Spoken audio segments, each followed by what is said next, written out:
जिन कांग्रेसियों को वैक्सीनेशन के सर्टिफिकेट पर मोदी जी की तस्वीर से आपत्ति थी, आज वही कांग्रेसी बिहार में महिलाओं को राहुल गांधी का फोटो लगाकर सैनिटरी पैड बांट रहे हैं। और कितना नीचता करोगे कांग्रेसियों, कुछ तो शर्म करो। ये ट्वीट एक एक्स यूजर की ओर से किया गया है। अब आप कहेंगे राहुल गांधी की तस्वीर, वो भी सैनिटरी पैड पर। नहीं यकीन होता तो आप खुद तस्वीरें देखिए। दरअसल बिहार राजनीति की गलियों में इन दिनों दो तस्वीरें बहुत चर्चा में हैं। एक राहुल गांधी की सैनिटरी पैड के साथ तस्वीर और दूसरी एआईएमआईएम और आरजेडी के बीच उठती सियासी गर्माहट। क्या इन दोनों घटनाओं का कोई आपसी कनेक्शन है? क्या महिला मुद्दों की आड़ में 2025 की सियासी बिसात बिछ रही है? आइए परत दर परत समझते हैं पूरा मामला। बता दें कि बिहार में विधानसभा चुनाव नजदीक है और कांग्रेस ने महिलाओं को लुभाने के लिए एक नई योजना शुरू की है। बिहार कांग्रेस के अध्यक्ष राजेश कुमार ने ऐलान किया है कि माई बहन मान योजना के तहत 5 लाख महिलाओं को मुफ्त सैनिटरी पैड बांटे जाएंगे। लेकिन इस योजना ने तब तुल पकड़ लिया जब पता चला कि इन पैकेट्स पर राहुल गांधी की तस्वीर चस्पा है। साथ ही लिखा है नारी न्याय, महिला सम्मान और 2500 रुपये मासिक सम्मान राशि का वादा। कुछ लोग इसे महिलाओं के स्वास्थ्य और जागरूकता की दिशा में सकारात्मक कदम मान रहे हैं, तो वहीं विरोधी इसे पब्लिसिटी स्टंट बता रहे हैं। बीजेपी ने तो इस पर तंज कसते हुए कह दिया कि राहुल गांधी सीरियस नहीं है और जमीनी मुद्दों से भटक रहे हैं। इस कदम पर बीजेपी और जेडीयू ने तीखा हमला बोला है। बीजेपी प्रवक्ता प्रदीप भंडारी ने इसे महिलाओं का अपमान बताया है और कहा कि कांग्रेस सस्ती राजनीति कर रही है। तो वहीं दूसरी तरफ जेडीयू के नीरज कुमार ने इसे लंपटे करार देते हुए कहा कि ये आरजेडी की संगति का असर है। हालांकि कांग्रेस की इस योजना पर सोशल मीडिया एक्स पर भी उन्हें जमकर ट्रोल किया जा रहा है। एक एक्स यूजर का ट्वीट देखिए। यूजर लिखते हैं कि राहुल गांधी सर्वव्यापी हैं। अखिल भारतीय महिला कांग्रेस ने सैनिटरी पैड्स पर राहुल गांधी की तस्वीर छापी है। राहुल गांधी ने अब हर धर्म अपना लिया है, मासिक धर्म भी।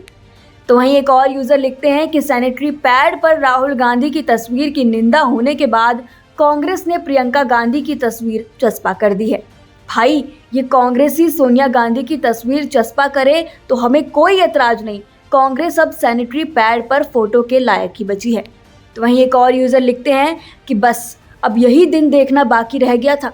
सैनिटरी पैड पर राहुल गांधी का फोटो, ये बिहार की महिलाओं का अपमान है। इस घिनौनी हरकत ने कांग्रेस की गंदी मानसिकता को उजागर किया है। उधर बिहार की सियासत में भी हलचल है। एआईएमआईएम के असदुद्दीन ओवैसी और आरजेडी के नेताओं के बीच कुछ बैठकों की खबरें सामने आ रही है।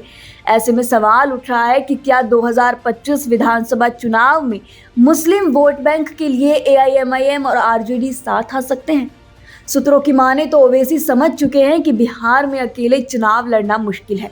एआईएमआईएम प्रमुख असदुद्दीन ओवैसी ने आरजेडी के लालू प्रसाद यादव को एक चिट्ठी लिखी है, जिसमें उन्होंने महागठबंधन में शामिल होने की इच्छा जताई है। ओवैसी का कहना है कि अगर सभी विपक्षी दल एकजुट होकर चुनाव लड़े तो वोटों का बिखराव रुकेगा और बीजेपी को हराने में मदद मिलेगी।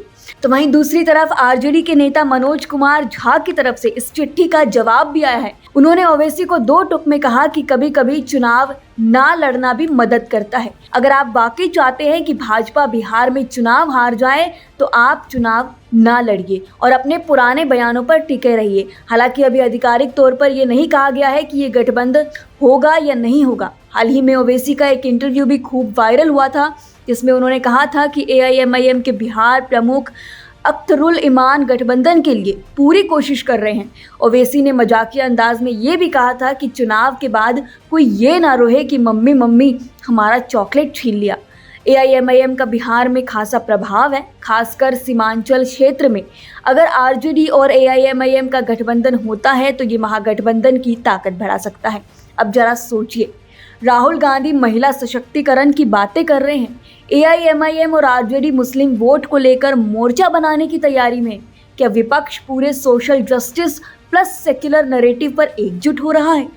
क्या ये सब 2024 के बाद 2025 के मिशन बिहार और बंगाल की तैयारी है?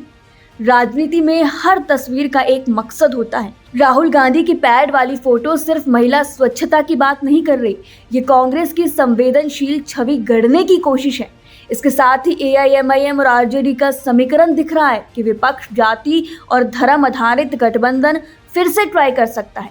लेकिन सवाल अभी भी यही है कि क्या लालू प्रसाद यादव ओवैसी के साथ गठबंधन को तैयार होंगे, और अगर हाँ तो सीट बंटवारे का फॉर्मूला क्या होगा? ये गठबंधन बिहार की सियासत में कितना बदलाव लाएगा? क्या ये बीजेपी के लिए मुश्किल खड़ी करेगा? बिहार की सियासत में ये दो बड़े मुद्दे छाए हुए हैं, राहुल गांधी की तस्वीर वाला सैनिटरी पैड विवाद और एआईएमआईएम आरजेडी गठबंधन की संभावना। इन दोनों का बिहार चुनाव पर क्या असर होगा, ये देखना दिलचस्प होगा। हालांकि इस पूरे मसले पर राहुल गांधी की सैनिटरी पैड पर तस्वीर और दूसरी तरफ ओवैसी का आरजेडी से गठबंधन, इस पर आप क्या राय रखते हैं? हमें अपनी राय कमेंट सेक्शन में ज़रूर बताएं।